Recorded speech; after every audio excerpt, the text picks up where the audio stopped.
All right, I have it at 7 o'clock, so we can get started.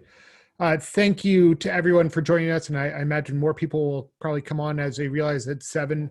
And in my experience, people also take a couple minutes to learn how to do Zoom for the first time. So let's talk a little bit about this because Zoom is new and different. You should have a little bar down at the bottom that says chat. So click that and that will bring up your chat function. As I said before, if there are any questions that you want to ask through the course of today's discussion, shoot them over into the chat function. Jen Kalt from Humboldt Baykeeper is going to be looking for those and is going to interject your questions into today's conversation.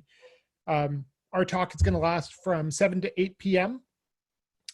You can get today's book that we're discussing, A Field Guide to Climate Anxiety, How to Keep Your Cool on a Warming Planet, at your local bookstore. If you're local, and by local, I mean as somebody who lives in Humboldt Bay, if you live around Humboldt Bay, I would recommend checking out Eureka Books and Northtown Books, both of whom are working through the coronavirus and the shelter-in-place order and are still open. It's really great if we can be able to support these two great institutions at this time.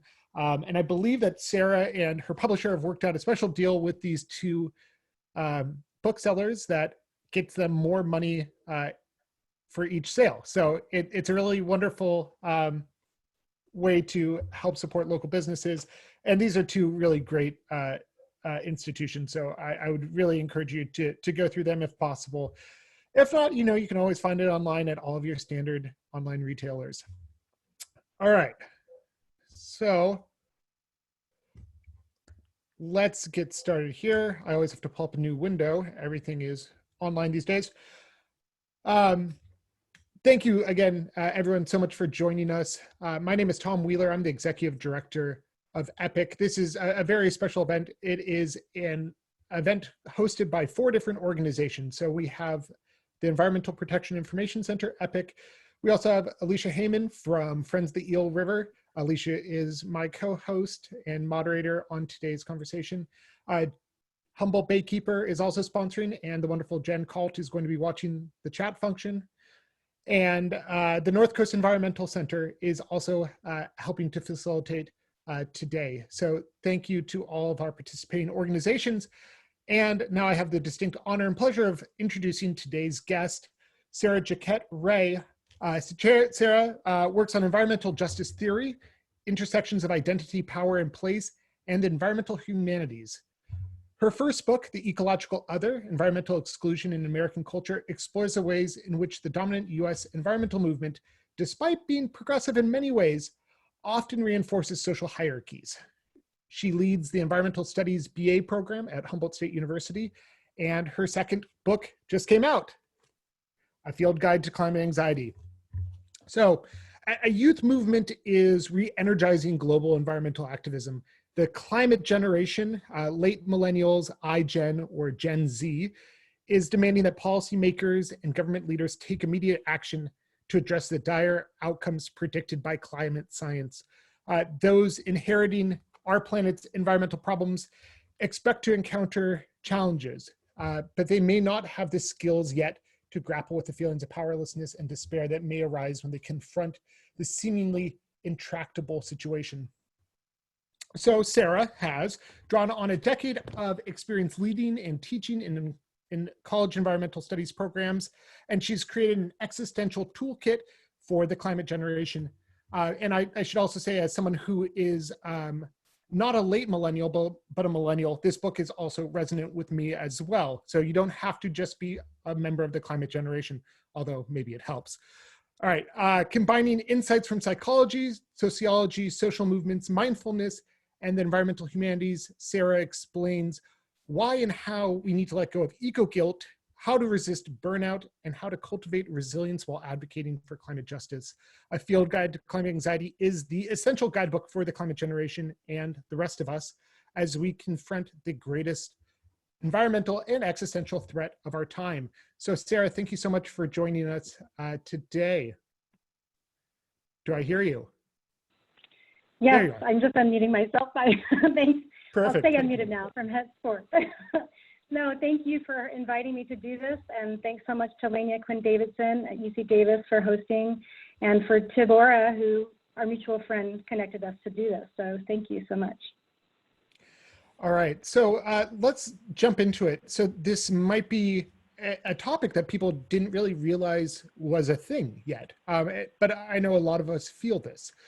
So what is eco-grief and climate anxiety?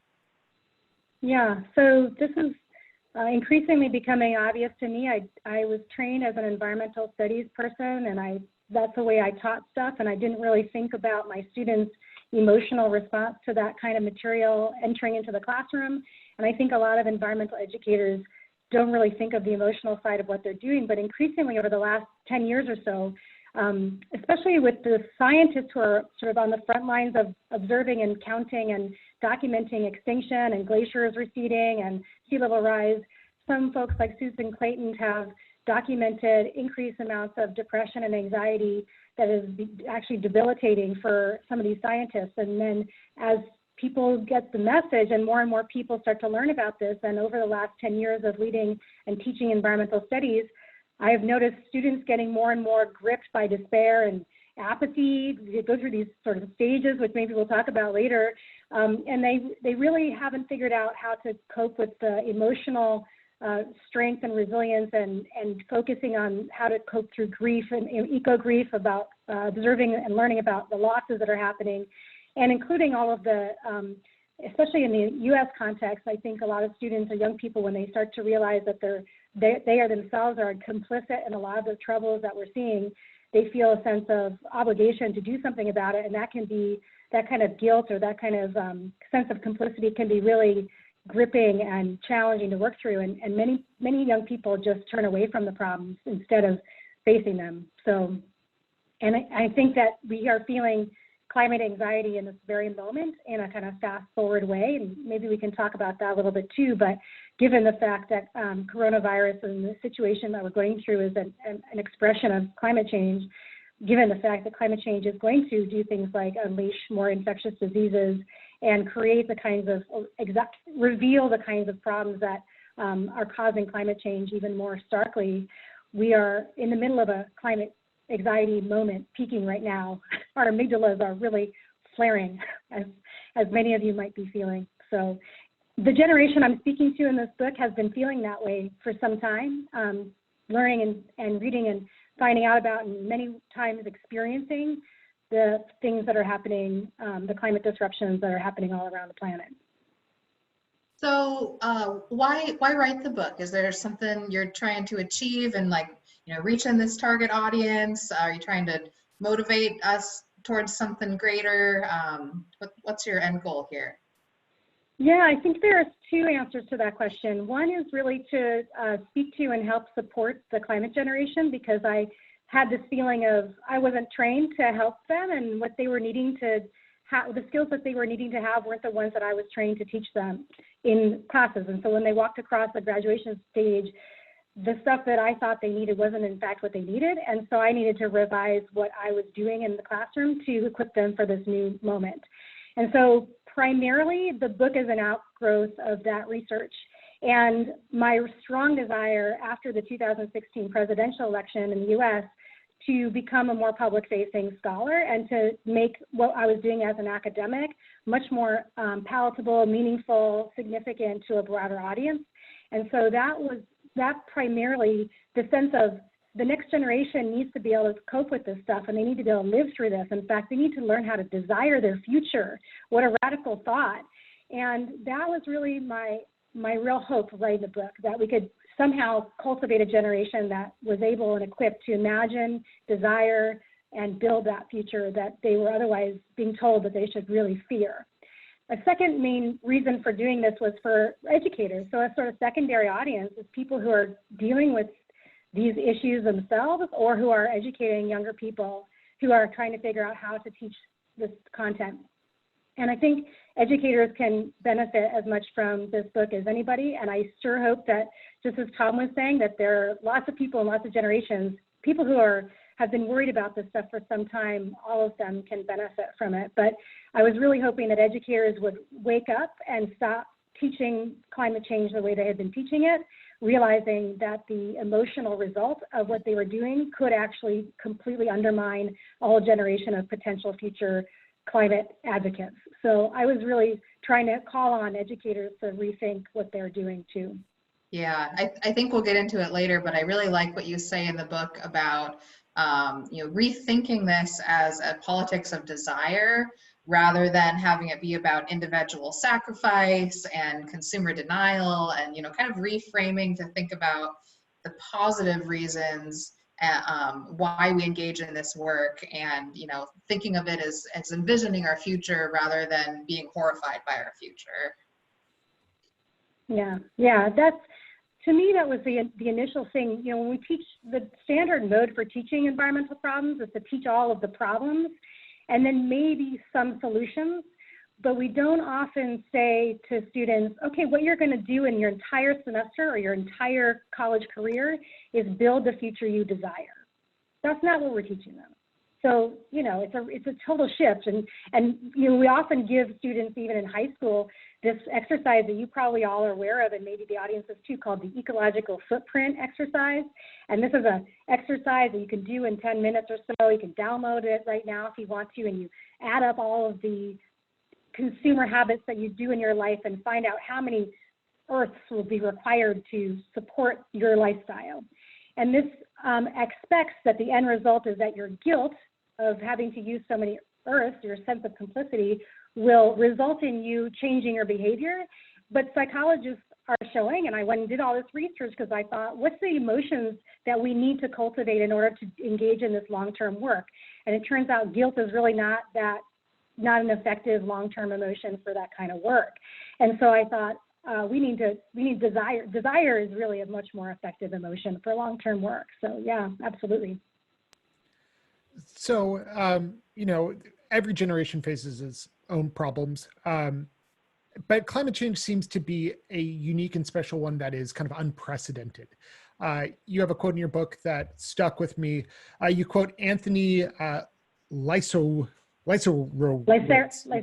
Yeah. As I said before, I'm going to screw up every name whenever possible, who is the director of the Yale Program on Climate Change Communications. So he said, you almost couldn't design a problem that is a worse fit for our underlying psychology or our institutions of decision-making. Can you help unpack what he meant by that? Right. So it turns out that this has all to do with something called risk perception or risk theory, and this is something psychologists study, and so do insurance companies. What do we perceive to be a real threat has to do with a lot of different factors, and it may not actually match up to what our actual threats are. Or what are the probabilities of the threats that are happening. And so some of the features that make us perceive threats are really they're not characteristic of climate change. And so, for example, you need to have a particular face behind a threat. You need to have it be imminent in time. It has to feel like something that we have no control over it. And so there's certain qualities that define the kinds of things that people perceive as threats more readily than others. And it turns out that one of the reasons why people cannot perceive climate change is its unfolding slowly over time feature. That is not something that makes people register something as a threat. And another thing that really is required for people to feel real threat is if it's bodily experienceable. So if you can feel it, you're more likely to perceive it as a threat. So you can feel an extreme weather event. You can feel coronavirus. You can feel the sea level rising, right? You can feel if you are used to harvesting particular kinds of foods or medicinal medicines and they're not available anymore, you can feel that. And so you're more likely to believe that climate change is a real problem. And it's about connecting the dots between the thing you're feeling and this thing that is actually not feelable. So that's a big challenge. I mean, climate by its very definition is not something you can perceive bodily. And it's something that happens over a long, long period of time, climate change. And so it's just it's a problem that because it's not built to be perceived as a threat, people have had a hard time getting into it.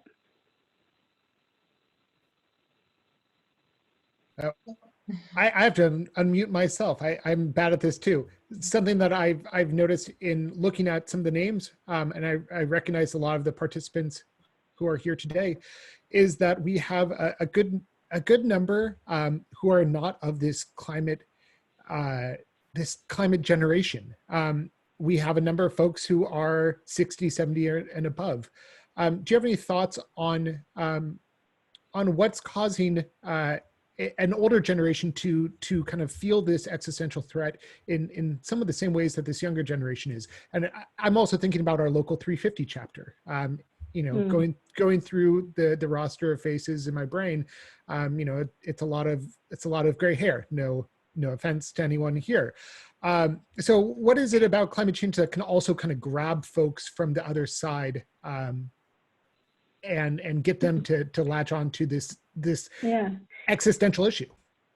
Yeah, so I don't want to convey the notion that I wrote this book only for the climate generation. I certainly intended it for everybody, and it was a real challenge for me to focus in on a specific audience, and it was something that the press really wanted me to do. And ultimately, when we really, did a deep search, that was the primary audience. But that does not mean by any stretch that this is not felt by a lot of people. And my concern was that there's, my feeling is that the message that's going to go to the message should be different depending on generation and also other demographic aspects. And the message about what we should be doing about this should be adjusted for no matter who our audiences are, always adjusting messages. That's part of the message of my book, actually. But for an older generation, the things that got an older generation, like the 350 movement, going are different than the things that are getting the younger generation going. And I wanted to speak to the younger generation and the things that are motivating them to care about this. So for example, one of the things that an older generation of environmentalists cared a lot about, I'm just going to focus on one example here, is about thinking about reproduction and thinking about whether or not to have children and family planning.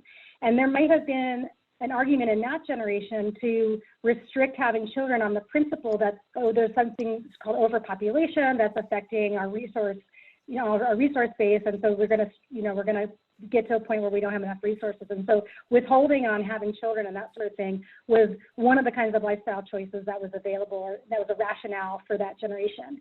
For the generation that's coming up, the decision to not have a child is not at all based on that same logic. It's entirely based on the fact that they don't think that the planet is going to be livable for their children. And that is a completely different existential argument.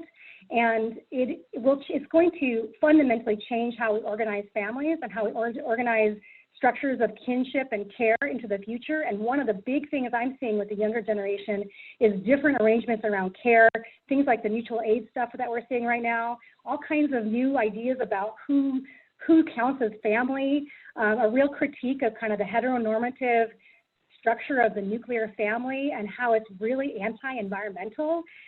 So there's lots of really interesting kind of new ideas about how to structure care and kin that has to do with this fear that the future is not going to be something that a next generation can possibly enjoy the way previous generations did.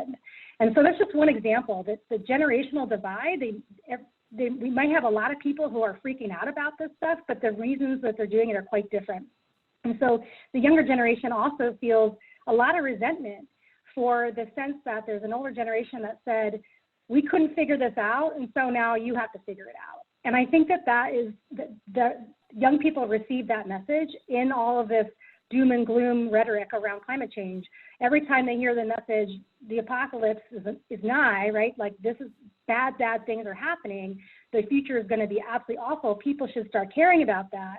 Young people say, yeah, we're caring about it. We're the ones who have to deal with it. Thanks a lot, So there's a sense of, there's a different generational, orientation towards this problem that the younger folks feel like they're the ones who are going to have to live in it. And that's different.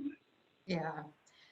You were talking about reproduction a little bit, and I'm at this interesting stage in my life, interesting for many reasons, but I'm about to have my first kid here in a couple weeks. And, I'm smack dab in the middle of that millennial generation. My partner and I debated about it for quite a while, and it started as a debate about, like you said, like, population growth and whether or not it's a moral thing to do. And then, in the last few years, it transitioned into a discussion of like, well, is it a moral thing to do for the future of our kid? And one thing that I've noticed that since we decided to jump into it and go for it, is the way that thinking about the future has really changed for me. From it's transitioned from wanting to save the planet for the sake of deep ecology and for the sake of the planet itself to really recognizing what a special thing we have and like finding the joy in that and trying to find little bits of hope where I can. And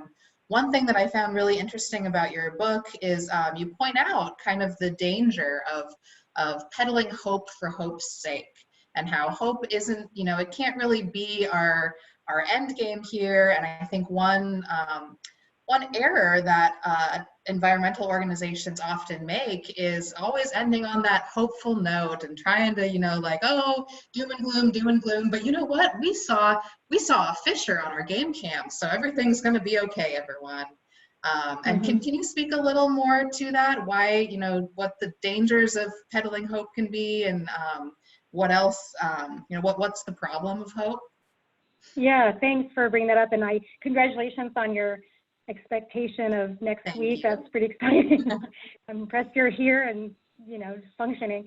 I want to come to that question, and I really want to pull out a comment that Carrie Reynolds just posted about the suicide rate of young people, to just go back to the last question that this person was responding to. And yes, the demographics, the statistics around mental health for this generation are remarkably alarming. So on more than any generation, the rates of depression, suicide, and anxiety for this generation are outrageously huge. And so, as this person just noted, the suicide rate from people aged 10 to 24 increased by 56% between 2007 to 17.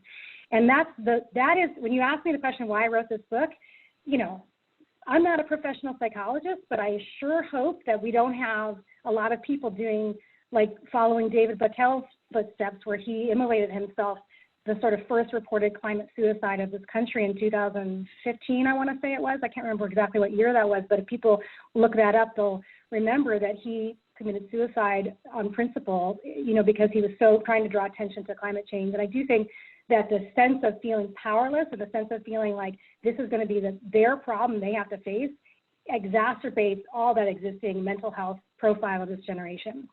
So I just wanted to thank this person for commenting on that. And then I want to talk about hope.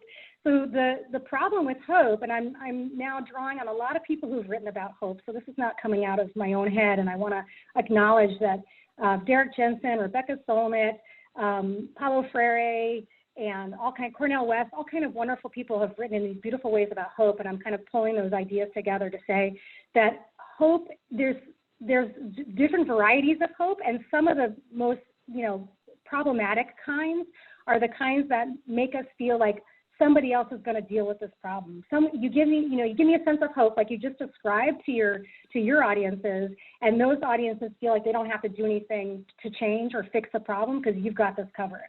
And it has a sense of deferring responsibility in time or to somebody else, like somebody will deal with this later, it's going to be okay. And hope itself, I love Greta Thunberg's argument that she said, hope is not the point. I don't want to tell you about hope.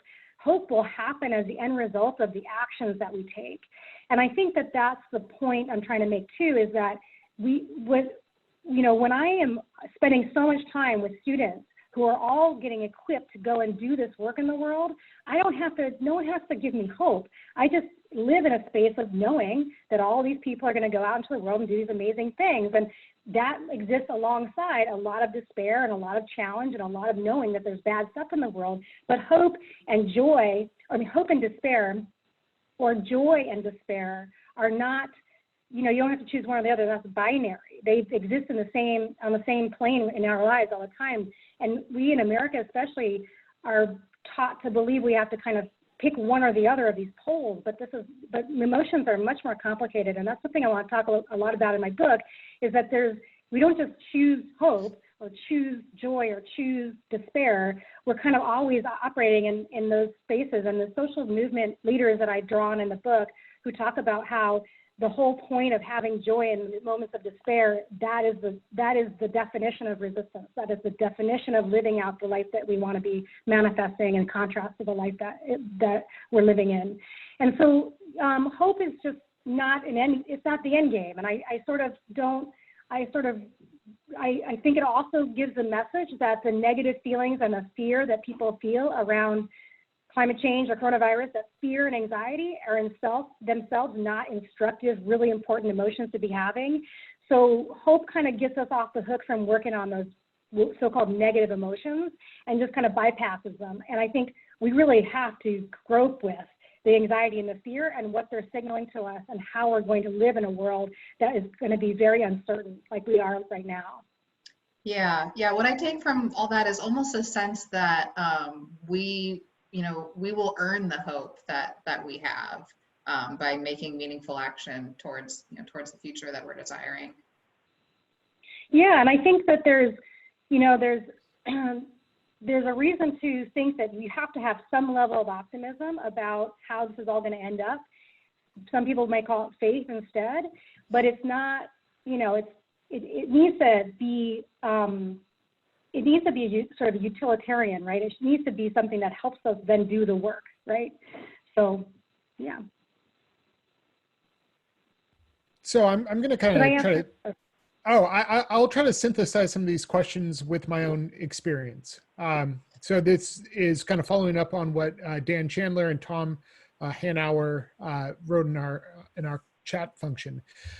And EPIC as an organization, we're often wanting to get more people engaged. And so I think that we're guilty of something that you call in your book, infowhelming our audiences. We do a dump about all the things that are bad and wrong. And we put forward what we see are the kind of real consequences ahead, unless we change. So you apparently have talked with Dan Chandler before and expressed some dislike of the uninhabitable Earth. So how can we not instill fear? How can we present a positive vision that we're working towards if we're not, also at the same time outlining the, I have to watch my language because this is eventually going to be on the radio, the mess that we are in, the holy total mess that we are in. Because as Dan does point out, this is a terrifying moment, and the statistics and all of the information is utterly overwhelming, hence climate anxiety in the first place. So how can we resolve this tension between needing to actually tell people, here are the facts, and giving that the thing that we're working forward towards? Yeah, this is such a great question. So I'm not suggesting in any way, shape, or form that there is a tension there that needs to be even reconciled. So I sort of want to start there. The information and the facts are super important. They're great. But as research shows, and many of your listeners probably have seen some of this research, information and facts do not necessarily translate automatically, like in a one-to-one ratio, to action or sustained change of political will. So the greater the problem, the bigger number of problems doesn't translate into a bigger number of responses. So there's this myth that I want to critique that suggests that the information is going to result in a particular behavioral change. And so that is a much more complicated story, that there are people who research this, and I summarized the research in the book that explains how information and facts translates into how people feel, and then that translates into how they act. And so that complicated story is something that I think people who deal in the world of information and facts and disseminating information and facts have an obligation to understand that psychology much better. So that's kind of my main, it's not that they have to be reconciled, it's that people who are trying to get people to do actions and change things with information need to also understand the role of psychology in the people's decision making. Because it turns out humans, right, this is like the research that everybody is probably aware of, humans make decisions based on feelings, not facts and logic. And so if that's true, how do we deploy this information towards a feeling that will make people do something different? And so the feeling of fear, to go back to the uninhabitable earth, the feeling of fear of sort of creating a litany of all the problems, that kind of feeling of overwhelm, and it translates into the effect of that. And this is not just me saying I don't like that book, this is what people who study emotions can tell you, that translates into apathy and nihilism. And those are not effective emotional states for long-term behavioral change. And it's not that he's wrong, it's not that the facts are wrong, it's that we need to attend to this other huge thing that has to do with, well, what's going to make people do something about it? That is a much more interesting question to me. So if that helps answer that question. Yeah. So in the book, you talk a little more about the role of emotional intelligence and how emotions like anger and fear really, inhibit rational decision making and kind of spur a lot more activity in like in the amygdala or the reptilian brain, the hindbrain. Are there other emotions we should be tapping into that are more effective tools at driving motivation for, rationally based decision making, or really effective change? Yeah, and I just want to take a little bit of a step back and make sure that I don't come across as saying that those are not good emotions and that we shouldn't feel them. So fear and anger is a really rational emotion to be having, and anxiety, super rational emotions to be having right now, and they were already rational to have around climate change. So, I would say if those are feelings you spend a lot of time having, that's a pretty good sign that you're paying attention to what's happening. So I don't want to suggest that those aren't good, but as I learned in studying things like Buddhism and mindfulness and some of the other more contemplative approaches to teaching and also to solving my own anxiety about this stuff, I realized that what those emotions are, they are sort of signals to do some internal work that then that work needs to be done to think about, okay, so if I'm having a lot of fear here, what is it that I'm really afraid of losing?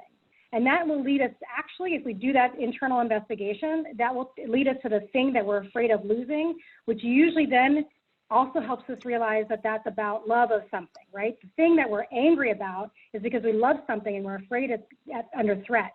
And so the love, in my book, I argue that we need to turn then to the love part and think about how it is that we can feed that thing that we want to thrive.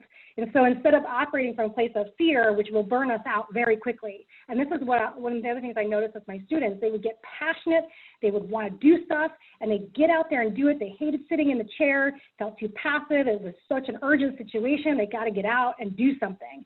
And when they burn like that, operating from a place of anxiety and that kind of drive, they burn out really quickly. And so what I was studying and reading books like Emergent Strategy by Adrienne Maree Brown, she has a principle in that book. She says, feed what you want to grow. And so instead of constantly spending our time putting our energy in how terrible things are and how all those bad people are doing all those awful things and capitalism and colonialism and corporate greed and all these things, she argues that it's sort of like saying, don't worry, try not to get too hung up on stuff you can't control, focus in on what you can. Or another way of putting it is feed what you want to grow. And so if what you want to grow is a regenerative economy, or if what you want to grow is, smart kids who are going to go out in the world and fix things, focusing in on places that you can impact the world in that way. And by doing that, you can create this feedback loop of hope and joy and feeling a sense of purpose, and that then resources you and fuels you to do the work some more. And that kind of feeling of like, this feels good, is going to generate that kind of long-term engagement in the work, which is what we really need, and it's actually really what the planet needs. So, yeah. So I imagine if a country was run by everybody who is on this Zoom webinar today, that we'd be fine, right? We'd have a carbon tax, we'd have clean energy, and we'd have an economy that is supportive and welcoming for all people. But it's not, and we aren't the ones who have power, unfortunately. And so I know that there's a lot of interest at EPIC and in the larger environmental movement of how to make converts out of people who are not strong climate activists already. And your book, and I think that this gets to what we're talking about right now, of talking about things we love, has some strategies for how to have that conversation with, let's say, your kind of Republican uncle at the Thanksgiving table. So how do we move people who, are probably going to be sympathetic to environmental issues, right? The average hunter wants to be able to stay out there and hunt. How do we get them to start taking climate change more seriously, or start to become climate activists themselves? Yeah, I think that's a real puzzle, because that was what another place where I started to realize that my students weren't well when they'd come back from Thanksgiving or a break, and after learning this deep stuff, this really critical stuff that they hadn't learned in high school, in college, and going home and kind of breaking with their family and coming back after Thanksgiving. And, instead of being able to talk about the assignments I gave them, we'd spent a week kind of recovering from these relationships that had been frayed. And I realized that in doing the research on the role of community resilience, the role of trust and social capital and relationships in helping build resilience to climate change, it turns out that the more we invest dollar for dollar in community resilience, trust building, is actually more effective at having a community come back from something like an extreme weather event or some kind of big crisis than things like engineering or infrastructure, although we need those things too. But that really blew my mind that human relationships was a more valuable thing for building resilience to climate change than anything that I had thought would take top priority. And so I realized that teaching my students to fray their relationships with their parents, and my feeling was I was just arming them with more good arguments to go and have these arguments and be more right.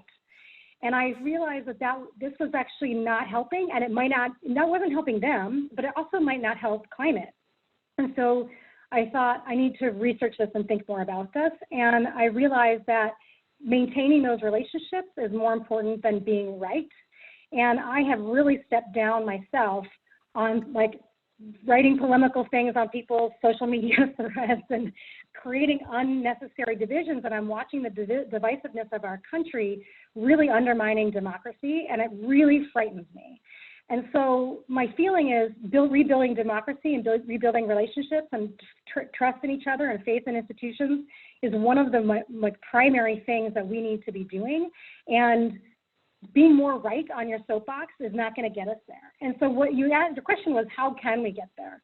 And my answer to that is, I'm now kind of riffing on Katharine Hayhoe's work here. She's an evangelical climate scientist who has TED Talks and that sort of thing. And she basically says, and I just think it's beautiful, that you have to listen to what concerns people and then connect the dots to what concerns them to climate change. And I would even go another step further and say, you don't even need to bring up climate change. In fact, I know, and you know, that coronavirus is climate change. But people from all sides of the aisles are caring a lot about coronavirus, and there's an incredible amount of uniformity of position around coronavirus, even though the media often pits the extremes against each other. But there's an incredible amount of agreement, actually, around coronavirus. Well, coronavirus, this is an opportunity. What a window. I mean, if public health is going to be the number one way that we can mobilize some unity in this country, well, public health is probably the number one issue around climate change.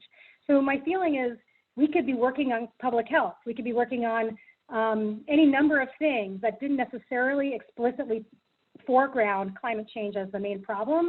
And that, the connecting of the dots can be done anytime. They don't have to happen the first time you meet somebody.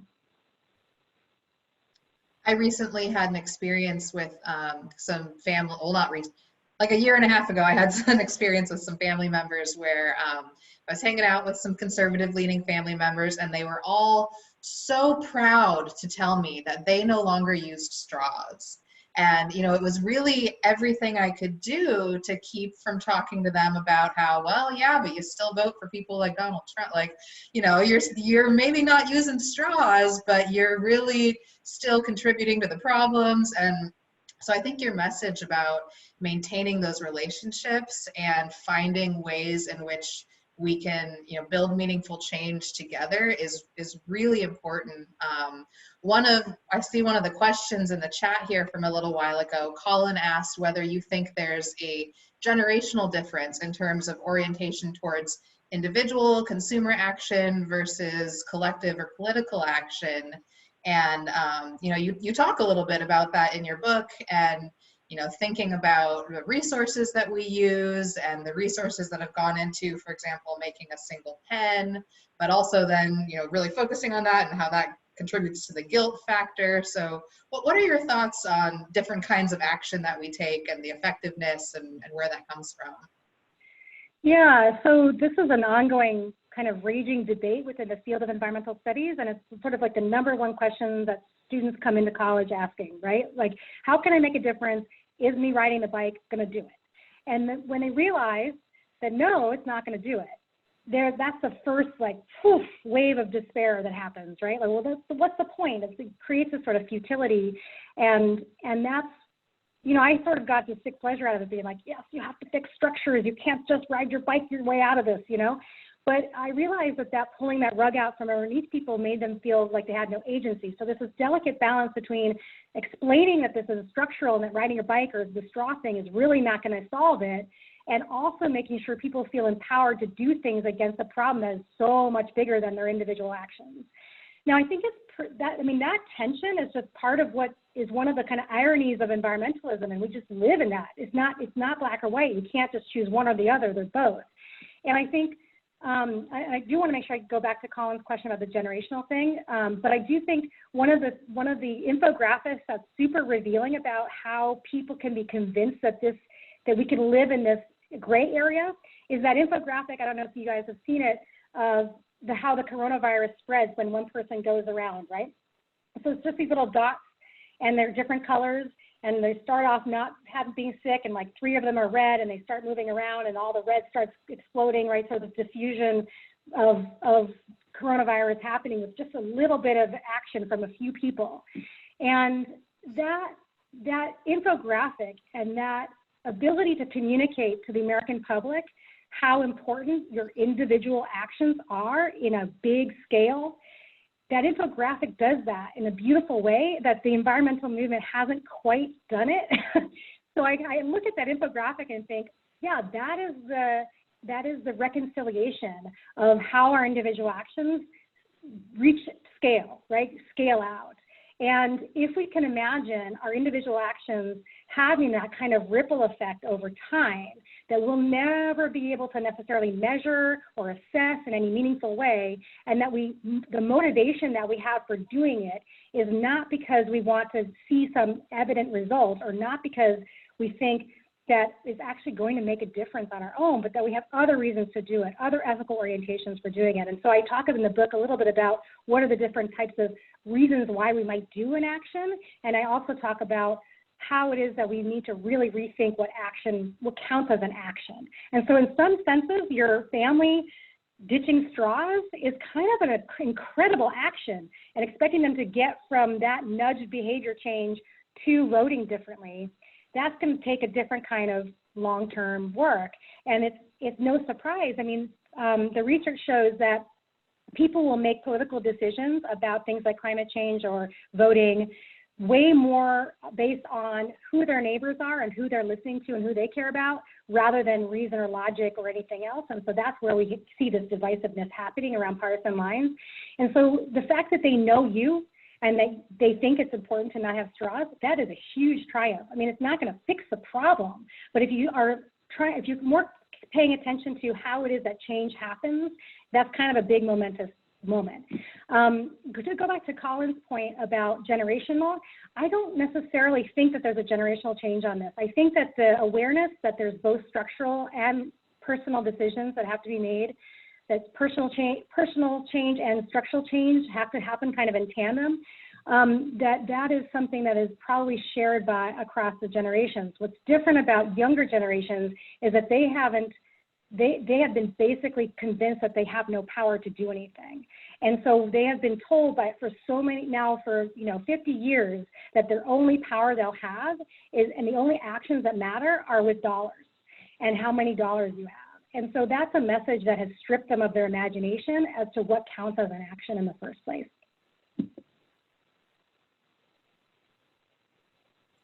Oh, I think Tom is muted right now.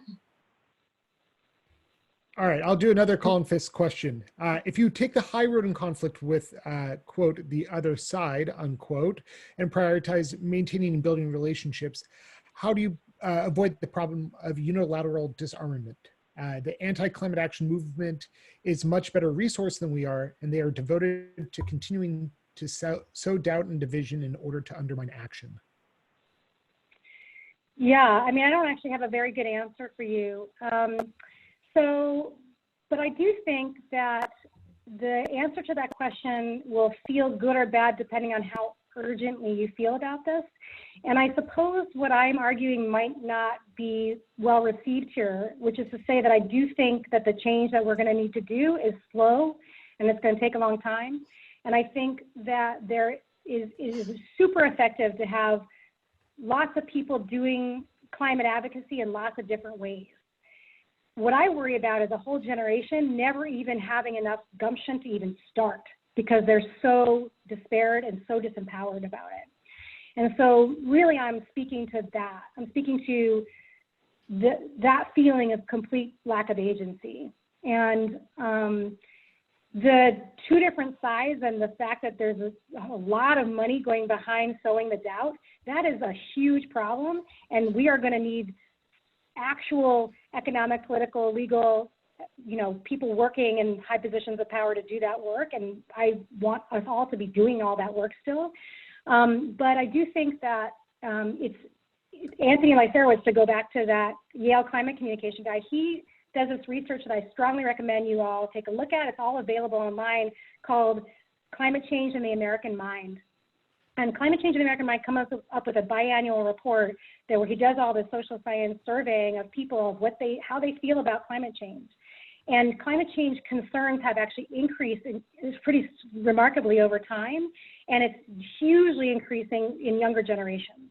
And so now you have bipartisan belief in and great concern around climate change within a younger generation, and that gets ignored if we don't break this up by generation.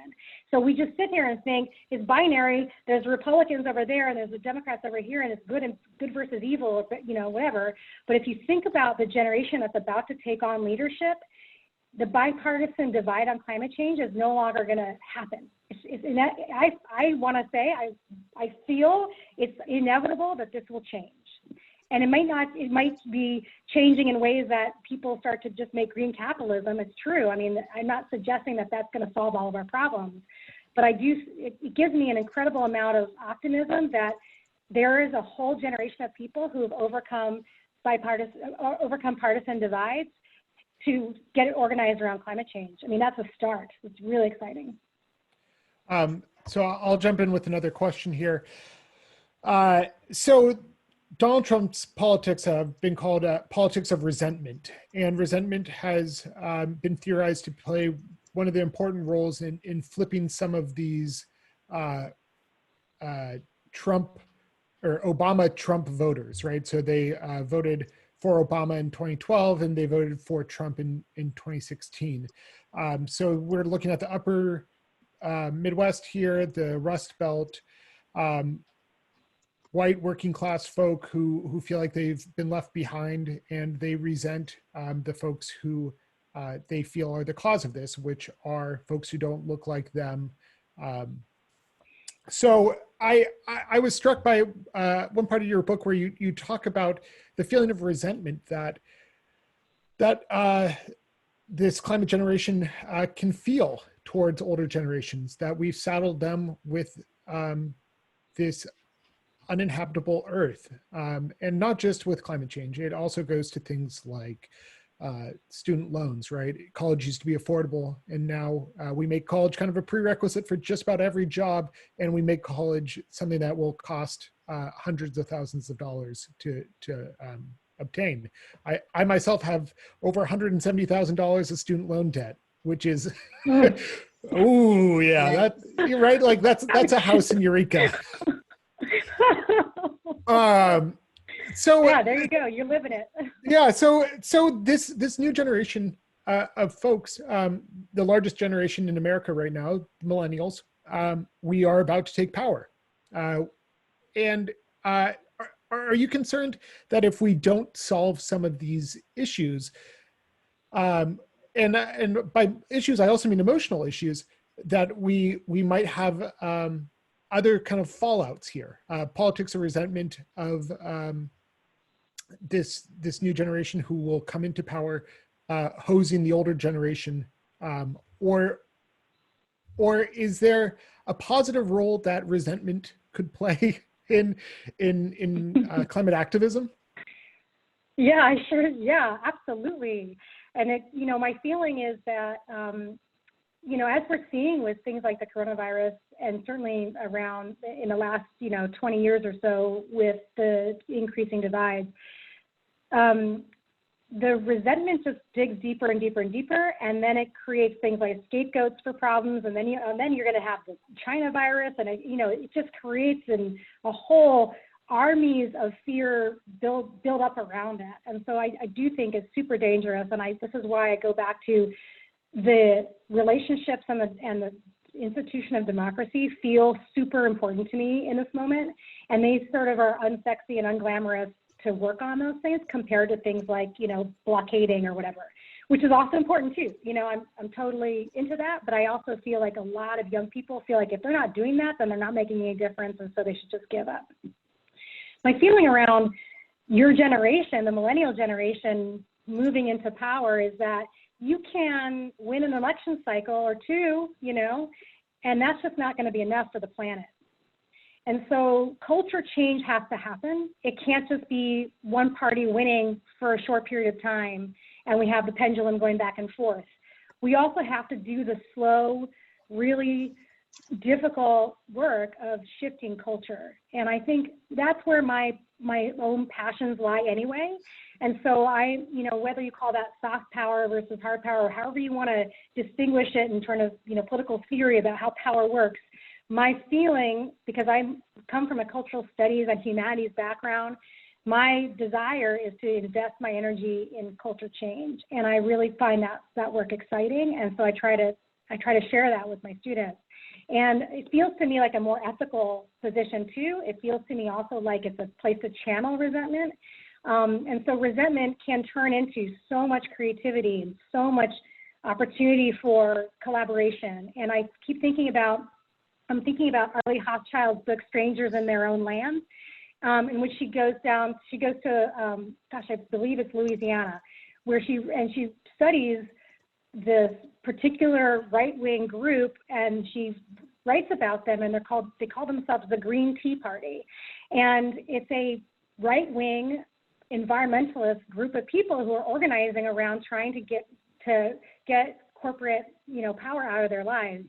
And it's the opportunities for collaboration, if we didn't abide by a purity politics, would be huge.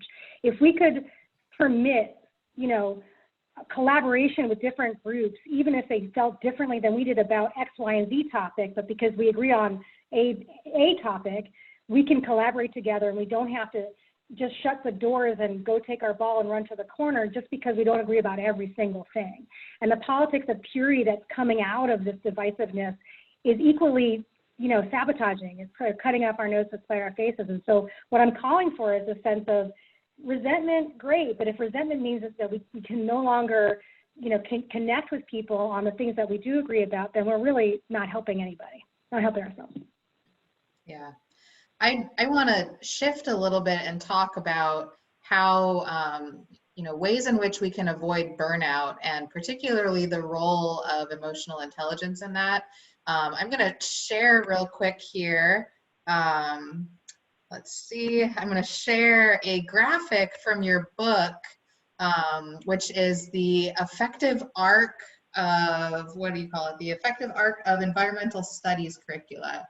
And what I found really interesting about this is it seems like there's kind of a pivotal point in the middle there where people, go through this phase of kind of shock and awe at climate change and what we're facing in the future, and eventually come to a place of self-care. And maybe that involves rediscovering joy, appreciation, and eventually that moves us into the phase of actually engaging in the work that's going to bring about the solutions we need. I'm going to turn this share screen off in a minute, so everybody, take a look at this graphic. Sarah, do you want to talk a little bit about, how this can help guide us in avoiding burnout and what the role of emotional intelligence is in that? Yeah, so my feeling about this is that when students go into this lost innocent phase or the guilt phase or the nihilism phase, it's really empowering to them when they realize that this is the normal journey of learning this information. It's sort of like the stages of grief or something, right? We have to go through all of this stuff, and it's not a sign that we should give up or that it's hopeless. And so my desire in creating that kind of arc, it was to sort of help students see, okay, where are you along this phase? And I want to give a shout out to one of my students who came up with the baking cookies phase that got in there. We were working through these ideas together in my senior capstone a couple of years ago, and a student says, I think I've entered the baking cookies phase. And she really got me thinking. I mean, it was a joke. It was obviously a joke, but it got me really thinking about the role of that kind of turn inward that we do, where everything seems so big and scary outside that we kind of turn inward and just try to find something that makes us want to do something. And I sometimes feel that way these days, actually, right? Like the simplest, easiest pleasures that I'm finding way more significance, and they seem kind of saturated with meaning in this moment, in a way that when I was really distracted and sort of engaged in my daily life and not worried about the state of the planet as much, seemed just like mundane stuff I had to do every day. And I think that turn inward is super important, and it allows us to recover and to sort of build, okay, this is no joke. I need to face mortality of the planet and myself, and I have to grapple with the fact that this is really bad, and is that going to mean I'm not going to do anything? And I think for many students, and for me too, there's this moment of, once I accept how bad this is, I'm left with a question. Does that mean I just give up? Does that mean that my life on the planet is futile? Well, that leads down a particularly self-destructive path. And the other alternative, which I'd much rather like to highlight for people, is, well, we just get up and do the work anyway. And actually, we're sort of freed to love the work because we know it's terrible and nothing's going to happen anyway. And there's a certain kind of Buddhist acceptance of the impermanence of life that I'm speaking about here. That I've been reading a lot of Buddhism about this, because coming to terms with your sort of imminent, and the planet's imminent death is kind of one way that people have learned to turn to really embrace the work and just love the stuff that they're doing, and not get so hung up on whether it's making a difference or whether they have any power and all this sort of thing. So that end game of resilience or efficacy is a matter of life or death, right? And I do think that if we have to choose between just despairing and thinking nothing matters, and thinking, I'm just going to choose to wake up every day as if my existence matters on the planet, and that it's really, really difficult. And the point of resilience is that you choose to do the work, even though, and in the face of, the fact that it's super difficult, you'll never necessarily see the results of it.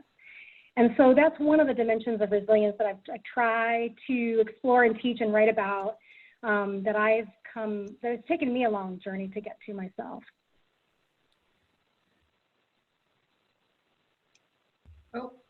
We're approaching the end of the hour here. I want to turn to one last question, and this is from Katie Gurin. And I'm trying to find it now, but I believe it was something like, how do we get young people involved in movements? And one of the coping mechanisms that you recommend is to join a movement, to become larger than yourself, and to find sympathetic peers and like-minded folks to share this moment with. So do you have any thoughts for folks like Katie? Katie's involved in 350 Humboldt, how they can grow 350 Humboldt and provide a resource for this emerging generation to become better climate activists? Yeah, so I think that one way, I'm not going to answer this for 350.org. I'm going to answer this the way I answer it in my book, which is that when I'm teaching students and they all ask me, what should we do with our lives? What career should we have? What's our good job going to be? I never, ever answer that question, because every single person is individually on their own journey to figure out who their people are and who their movement is. And that could be artivism, that could be your sort of standard definitions of activism, but that could also be stuff that's very, very different. That could be stuff that you're doing, you know, as a stay-at-home parent. That could be stuff that you're doing, you know, in whatever job you have. And I don't want to suggest that there's any one type of movement that I would prescribe that young people should join and tell those movements how to attract young people. But I do think that one of the things that 350 has changed on, and a little bit, I think, I haven't studied it completely, but the climate movements in general, the current ones that are happening, especially the ones that are really dominated by young people like Sunrise, that they are, one of the things that they're doing is that they are turning so much of the action that can happen to the local scale. And so the local scale feels more manageable to young people who don't necessarily feel like they have enough power and enough connections and enough education to go big. And I think the apathy comes in when the scale of the problem looks so big, but you're just a little person.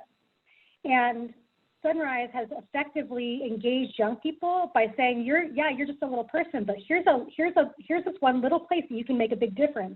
And that is a hugely seductive and powerful medicine for powerlessness, is if you can make change in one place, you can then scale that out, learn how to do that, and grow and grow and grow. And it's a feedback loop, like I was saying earlier, of making people want to come back for more. And so the feeling of so going back to that affective arc that Alicia put up, the feeling of efficacy or being able to make a difference is the most important affect that we could seek out and cultivate. And so what can you do to make people feel like they can make a change? And it doesn't have to be the change you want to make. It has to be change that they feel like is contributing to the world that they desire. All right. Well, everyone, if you wouldn't mind hitting the reaction button and choosing the clap function to give our guest a big round of applause. Thank you so much. Again, Sarah's book, Sarah Jaquette Ray, is a field guide to climate anxiety. You can find it at local bookstores. Tabora put a link to Northtown Books and to Eureka Books in the chat function. So head on over there and give this book a purchase. It's a good one. And I think that you'll enjoy it. I spent a lot of time reading a little section, stopping, thinking, drinking some coffee, walking around, letting it kind of sit and percolate in my brain for a while and seeing how I felt about it. So I hope that everyone enjoys the book like I did as well. So again, everyone, round of applause. Give Sarah your clap reaction function down at the bottom here of Zoom. And we are going to turn this into a radio show. So if you want to re-listen for some reason, you can tune in on KHUM on Saturday at 10 a.m. and hear a clipped portion of this program. All right. Thank you. Alicia, Sarah, anything else? Thank you so much, everyone, for joining us. Yeah. Yeah, All right. that was fun. Thank you so much. Have a great night, everyone.